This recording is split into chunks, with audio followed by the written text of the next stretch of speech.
Do Young Kim loved his quiet life in the mountains. Every morning, he would wake up early and look out his cabin window at the tall pine trees. The morning sun always made long shadows across the ground. Today was different. The shadows didn't look right. He sat at his wooden kitchen table, drinking his morning coffee and thinking about the strange lights he had seen in the sky last night.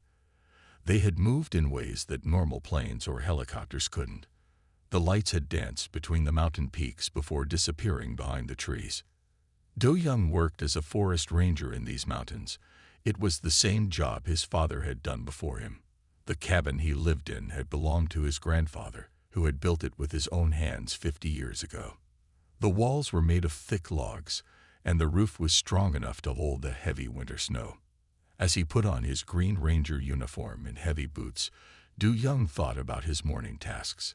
He needed to check the trail cameras he had put up last week. These cameras helped him watch for illegal hunters and lost hikers. He picked up his backpack, filled his water bottle, and stepped outside into the cool mountain air. The forest was quiet this morning. Too quiet. Usually, he could hear birds singing and squirrels running through the trees. But today, even the wind seemed afraid to blow through the branches. Do Young's boots made soft crunching sounds on the pine needles as he walked along the familiar trail. After an hour of hiking, he reached the first camera. Everything looked normal in the pictures, just deer and rabbits moving through the forest at night. But when he got to the second camera, something strange caught his eye. The camera had taken a picture of a bright blue light floating between the trees. The timestamp showed 2:14 a.m. Do Young remembered the old hunting cabin deeper in the woods. His grandfather had built that one too, but no one had used it for years. The blue light in the picture seemed to be moving in that direction. He decided to check it out. The path to the old hunting cabin was overgrown now. Branches scratched at his arms as he pushed through them. The morning fog still hung low in this part of the forest, making everything look mysterious and gray. After another 30 minutes of walking, he saw the cabin's dark shape through the trees. Something was different about the cabin. The old wooden door that had been hanging off its hinges for years was now fixed perfectly. The broken window had new glass. Someone had been here recently. Do Young moved closer, stepping carefully to avoid making noise. Fresh footprints marked the dirt around the cabin, but they looked strange. They were smaller than his boots, but had an odd pattern he had never seen before. The prints seemed to glow faintly in the shadows, like they were made with paint that caught the light. Through the new window, he could see that someone had cleaned inside the cabin. The old table was wiped clean, and the floor had been swept. Papers covered with strange symbols were spread across the table. They looked like mathematical equations, but the numbers and letters were like nothing he had ever seen before. A soft humming sound came from inside the cabin. It reminded him of the sound his phone made when it was charging, but much deeper and stronger. The air around the cabin felt different too, warmer and full of energy, like the feeling before a lightning storm. Do Young reached for the door handle. Just before his hand touched it, he heard a quick movement inside. When he looked through the window again, he saw her. A woman was standing in the corner of the cabin, but she didn't look like any woman he had ever seen. Her skin seemed to shine with its own light, and her eyes reflected the morning sun like mirrors. When she saw him looking at her, she moved impossibly fast and disappeared into thin air. Do Young stood there, his hand still reaching for the door. The humming sound stopped. The only noise was his own heart beating fast in his chest. He had found something incredible in his mountains, something that would change everything. The question was, what should he do about it? Do Young stood outside the hunting cabin for a long time. His mind tried to make sense of what he had just seen. The woman had disappeared right in front of him. That wasn't possible, but he knew what he had seen. Finally, he gathered his courage and opened the door. The inside of the cabin was warm, much warmer than it should have been. A gentle breeze moved through the room, but all the windows were closed. The strange papers still lay on the table, covered in complex symbols that seemed to shift when he looked at them too long. In the corner where the woman had stood, Du Young found something unusual. It was a small device, about the size of his phone. It looked like it was made of glass, but when he touched it, it felt soft and warm. Blue light pulsed inside it, matching the rhythm of his heartbeat. "Hello," he called out. His voice sounded strange in the quiet cabin. "I won't hurt you. I'm here to help." Something moved outside. Du Young went to the window and saw footprints appearing in the dirt. They made themselves, one after another, but he couldn't see who was making them. The footprints led into the forest. He picked up one of the papers from the table. The strange equations covered both sides. In the corner, he found something that made his heart beat faster. Someone had written in careful, precise letters, "Thank you for the shelter." Du Young looked around the cabin more carefully now. The old shelves had been organized. Cans of food he had stored here years ago were stacked neatly. Someone had fixed the broken chair in the corner. Even the old fireplace had been cleaned out. In a box under the table, he found more strange things. There was a container filled with a liquid that glowed soft green. Next to it lay what looked like a book, but its pages were made of the same soft, warm material as the device. When he opened it, pictures made of light floated above the pages. The pictures showed stars and planets he had never seen before. They moved and changed as he watched. One image showed a beautiful city with tall buildings that reached into purple clouds. Another showed creatures that looked almost human, but their skin glowed like the woman's had. Du Young sat down at the table, still holding the strange book. He had so many questions. Where did she come from? Why was she here? Why did she choose his grandfather's old cabin? His phone rang, making him jump. It was Han Gil from the ranger station. "Du Young, are you okay?" Han Gil's voice sounded worried. "The weather sensors are acting strange in your area. They're picking up energy readings we've never seen before." "Everything's fine," Du Young said, watching the strange device pulse with blue light. "Just checking the old hunting cabin." "Be careful up there," Han Gil said. "Some people from the government were asking questions at the station this morning. They seemed very interested in your sector of the forest." After he hung up, Du Young made a decision. He took off his ranger jacket and placed it on the chair. Next to it, he put some of his trail food and a bottle of water. Then he wrote a note in both Korean and English. "You are safe here. I will protect you. Please let me help." As he walked back through the forest to his own cabin, Du Young felt eyes watching him. The feeling wasn't scary. Instead, it felt like the beginning of something important. The woman, whoever or whatever she was, had chosen his mountains as her hiding place. Now he had to decide what to do next. The strange lights appeared again that night, dancing between the trees. But this time, Du Young didn't feel afraid. Instead, he sat on his porch and watched them, wondering what messages they might contain. Somewhere in his forest, an extraordinary visitor was trying to find her way in a new world. And somehow, he had become part of her story. Over the next week, Du Young visited the hunting cabin every day. Each time, he brought something new: fresh water, food, warm blankets, and more paper for writing. Each time he came, he found signs that his visitor had used what he left. The strange woman began leaving messages for him.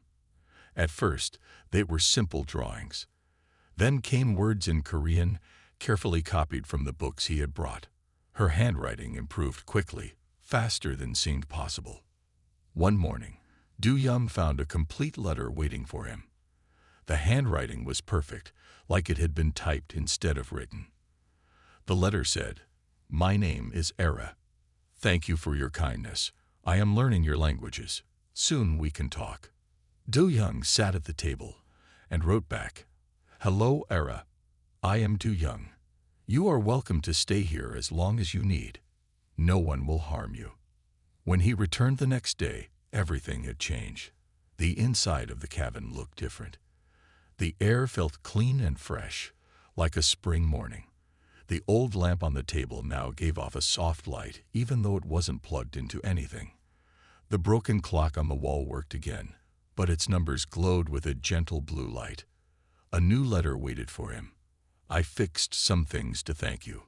Era had written. Your technology is simple to repair. I hope you don't mind. We should meet properly. I am ready to talk. Do-young looked around the cabin. I'm here, he said softly. You can show yourself. The air in the corner of the room began to shimmer, like heat waves rising from hot ground. Slowly, Era appeared. This time, she didn't run away. She stood straight and tall, looking at him with eyes that seemed to hold starlight in them. Her skin had a soft glow, and her hair moved as if it was floating in water. Hello, Do-young, she said. Her voice was musical, like wind chimes in a gentle breeze. She spoke Korean perfectly, without any accent. Thank you for not being afraid. Your Korean is very good, he said, trying to stay calm. Did you learn it from my books? Era smiled. I learned quickly. It is part of who I am. My people can understand any language after studying it for a short time. Your people? Do-young asked. Where are you from? Era walked to the table and picked up the strange book he had found earlier. When she opened it, the pictures of stars and planets floated in the air between them. My home is very far away, she said. So far that your scientists haven't discovered it yet. I came here because Earth is considered a safe place, far from the conflicts in my part of the galaxy. Do-young sat down slowly. Are you a refugee? Yes, Era said, but also a scientist. I study developing worlds like Earth. My ship was damaged when I escaped. Your mountain was the closest safe place to land. She looked out the window at the forest. I didn't expect to find someone who would help me. The government is looking for you, Do-young told her. They detected something when you arrived. I know, Era said. That's why I hide. But I trust you now, Do-young. You have shown me that not all species fear what they don't understand. She touched the wall of the cabin. Your grandfather built this place with care and love. I can feel it in the wood. That's why I chose it. How did you know about my grandfather? Do-young asked, surprised. Era's eyes sparkled. There is much I can learn from the things people leave behind. Your grandfather left his story in these walls, just as you are leaving your story by helping me. The morning started with bad news.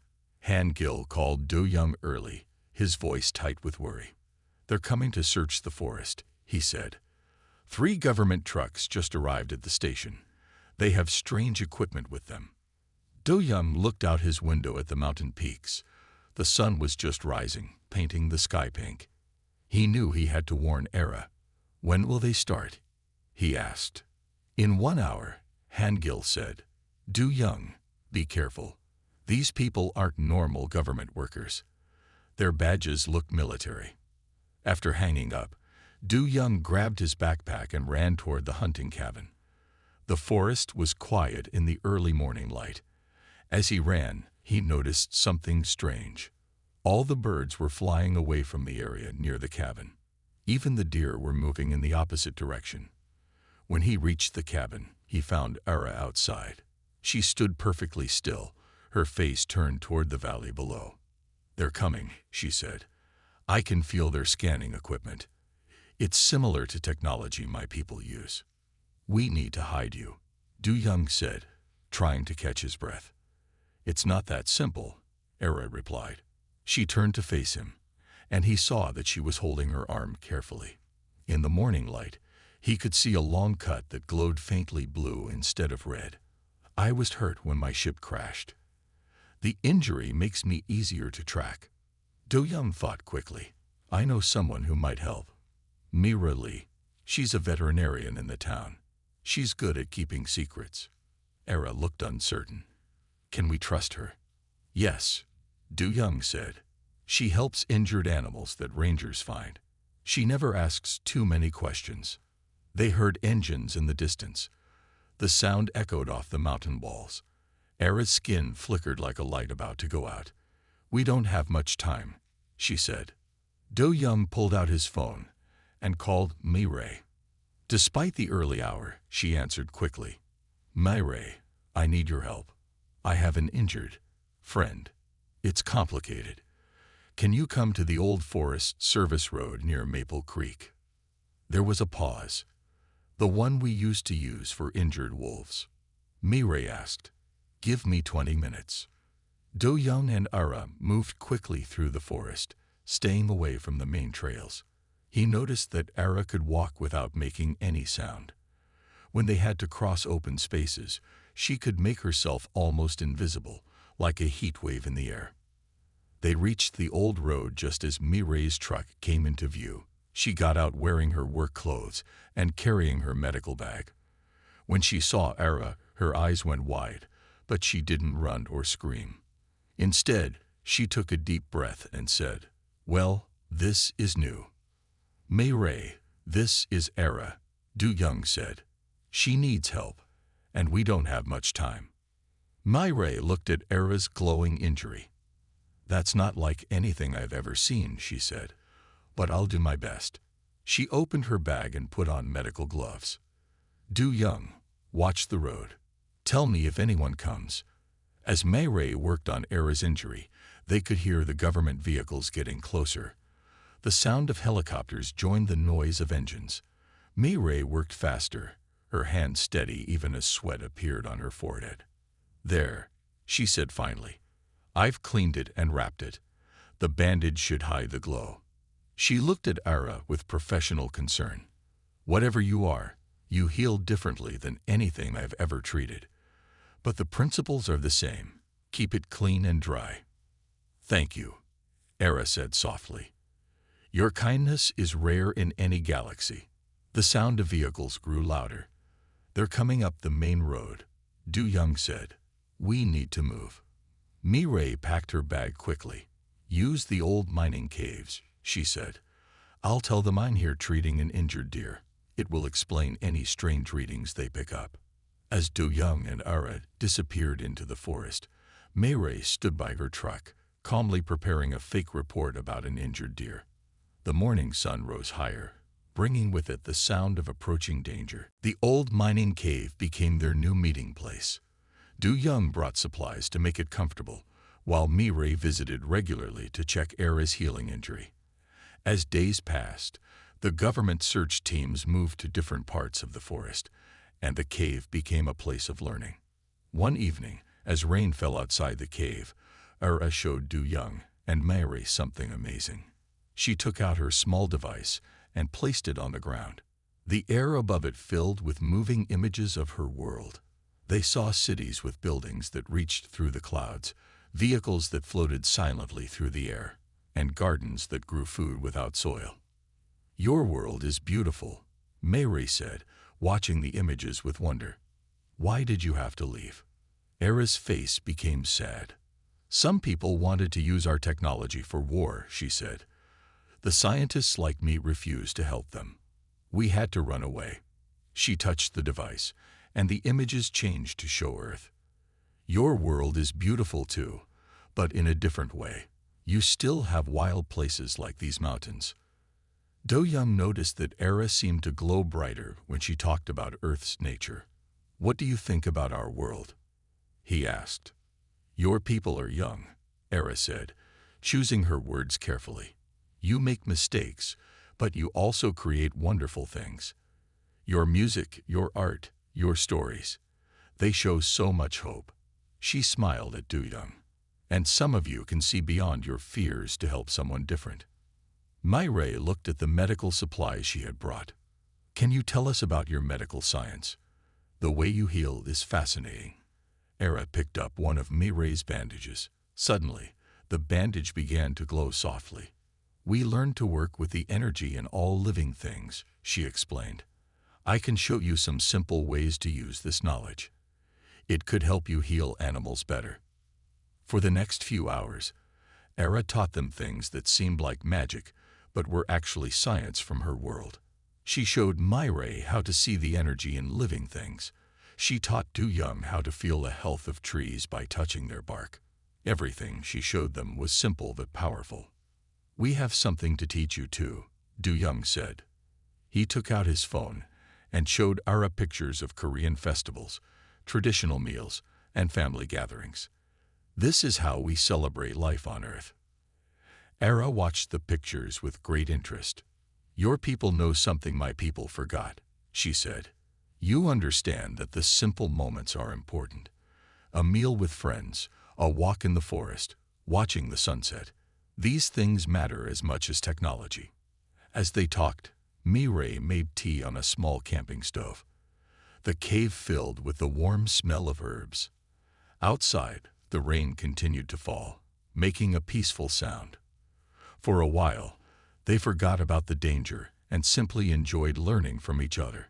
In all my studies of Earth, Era said, holding her cup of tea carefully, I never expected to find friends. My people thought humans would be too afraid of differences, but you proved them wrong. Do Young looked at the glowing device, then at the simple teacups in their hands. Maybe that's what both our worlds need to learn, he said. That we can share simple moments like this, even with all our differences. Mireille checked her watch and stood up. I need to go back to the clinic, she said. But Ara, tomorrow I want to learn more about your healing techniques. They could help so many animals. As Mireille left the cave, Era's device projected one last image, a view of Earth from space. Your world looks so peaceful from far away, she said softly. Perhaps that's why I chose to come here. I saw hope in that peace. Han Gil arrived at Du Young's cabin early in the morning, his face showing deep worry. He carried a thick folder filled with official papers.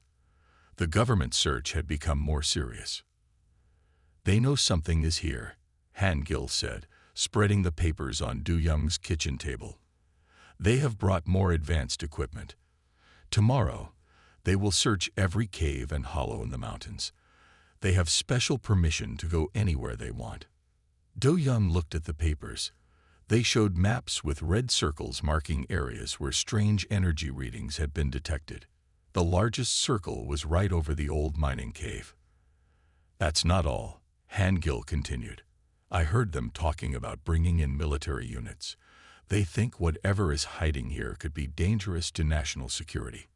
Do Young knew he had to warn Era, but before he could leave, Han Gil put a hand on his arm. Do Young, you know something about this, don't you? I've known you since we were children. I can see it in your face. For a moment, Du Young stayed silent. Then he made a decision. Come with me, he said. There's someone you need to meet. They walked to the cave together. Inside, they found not only Era, but also Mireille. The veterinarian was learning to use one of Era's healing devices on an injured bird. The small device filled the cave with soft blue light. Han Gil stopped at the cave entrance, his eyes wide. But like Mireille before him, he did not run. He watched as the injured bird began to move its broken wing, now completely healed. This is Era, Du Young said. She is a scientist from another world. She came here seeking peace. Era turned to face Han Gil. Her gentle glow filled the cave with warm light. Hello, Han Gil, she said. Du Young has told me that you are a good friend and an honest person. Han Gil sat down heavily on a rock. All this time, he said, the strange lights, the energy readings, the unusual animal behavior, it was you. Yes, Era said. I try to stay hidden, but my technology leaves traces that your government's machines can detect. Mireille released the healed bird, which flew away strong and healthy. Era has been teaching us things that could help our world, she said. Her knowledge could save endangered species, heal sick animals, maybe even help fix some of our environmental problems. Han Gil looked at the papers he had brought. The military will be here tomorrow, he said. They will find this cave. They will find you. He turned to Du Young. What are you going to do? Do Young felt the weight of the choice before him. As a forest ranger, he had sworn to uphold the law. But he also knew that handing Era over to the military would be wrong. They would treat her like a threat, not like the peaceful scientist she was. We need to help her escape, Du Young said finally. But we also need to protect her research. The things she's teaching us could make our world better. I know some people in the Environmental Protection Agency, Hangil said slowly. People who care more about saving the planet than military secrets. Maybe they could help. Mireille nodded. And I have connections with international wildlife organizations. They would understand the importance of Era's healing knowledge. Era touched her device, making it project a map of the mountain range. There is a place, she said, far up in the mountains where the military's equipment won't work well. If we can reach it, I can contact others of my kind who protect developing worlds like Earth. They spent the next hours making plans, knowing that time was running out. Tomorrow would bring either disaster or hope. The choice they made today would affect not just Era's fate, but possibly the future of two worlds. As the sun set behind the mountains, Du Young, Mireille, and Hangil gathered in the cave for what might be their last meeting with Era. The military would arrive at dawn. Outside, the wind carried the sounds of distant helicopters doing practice runs over the forest. Era stood in the center of the cave, her glow stronger than usual. She held her device in both hands, looking at each of her human friends with eyes that seemed filled with starlight and sadness. Before we carry out our escape plan, she said, you must know the whole truth. You have risked much to help me. You deserve to understand why I am really here. She placed her device on the ground. The air above it filled with images of different planets, each one beautiful and strange. I am part of something called the Galactic Science Initiative, she explained. We search for worlds that are ready for first contact. The images change to show Earth at different points in history. We have watched your world for a long time, Era continued.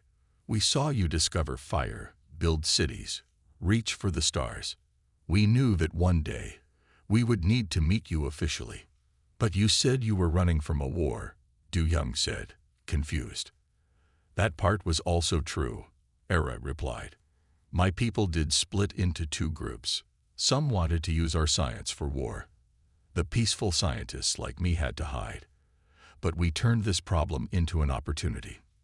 The device showed new images, spaceships similar to the one that had brought Era to Earth. We chose scientists from our group to visit promising worlds, she explained. We wanted to find people who would help a stranger, even one who was different. People who would protect knowledge rather than use it for harm. Mireille understood first.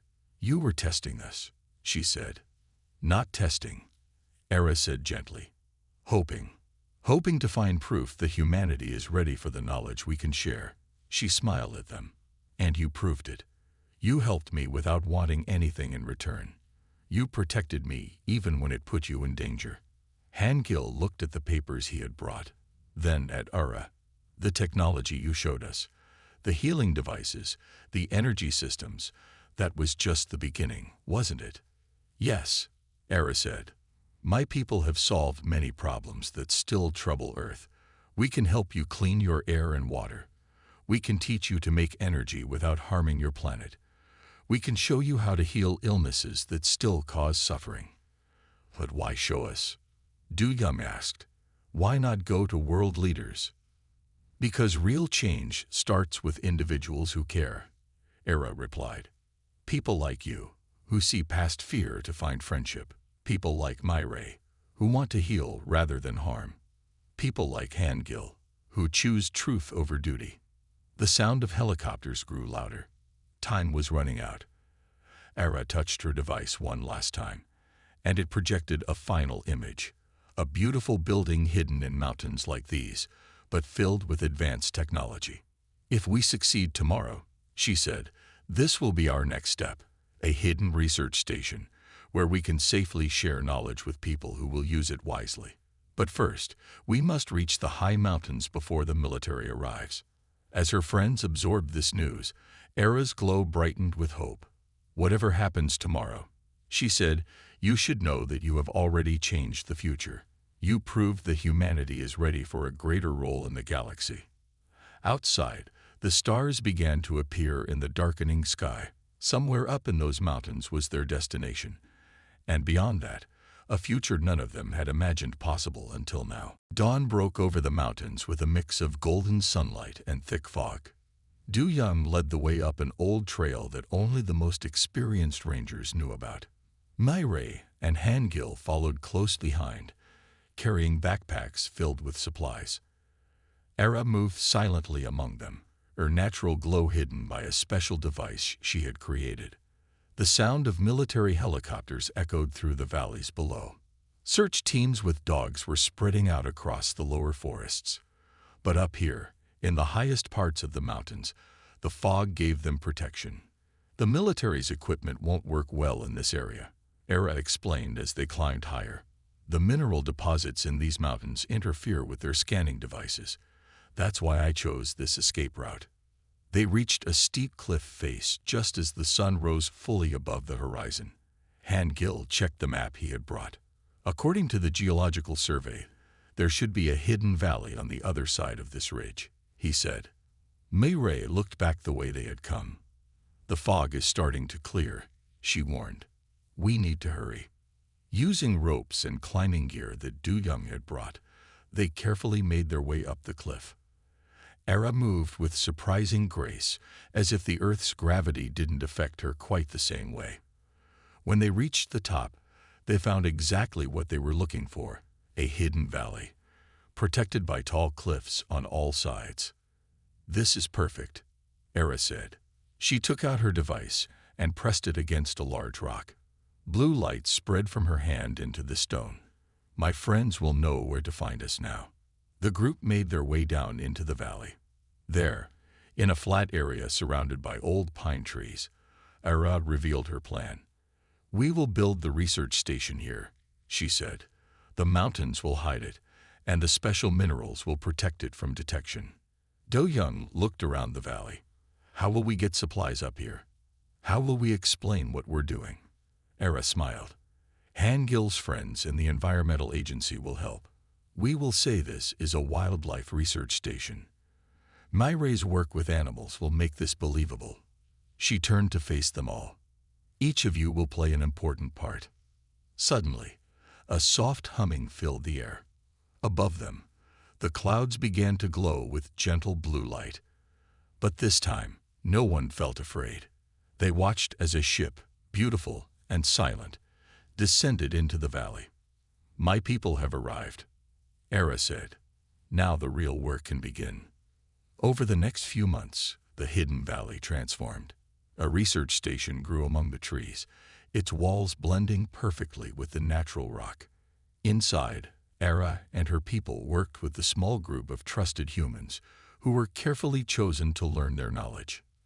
Myray's veterinary clinic became known for amazing recoveries. Sick animals that other doctors couldn't help always seemed to get better under her care. Hangil's work with the Environmental Agency led to new ways of protecting the forest that other rangers wanted to copy. Du Young still lived in his cabin, still patrolled his forests. But now he also helped manage something much bigger, a bridge between two civilizations. The old hunting cabin where he had first met Ara became a quiet memorial, a reminder of how friendship could change worlds. And sometimes, on clear nights, people in the towns below would see strange, beautiful lights dancing between the mountain peaks. They didn't know they were watching Earth's future being born, one small discovery at a time, in a hidden valley where differences didn't matter and hope had found a home.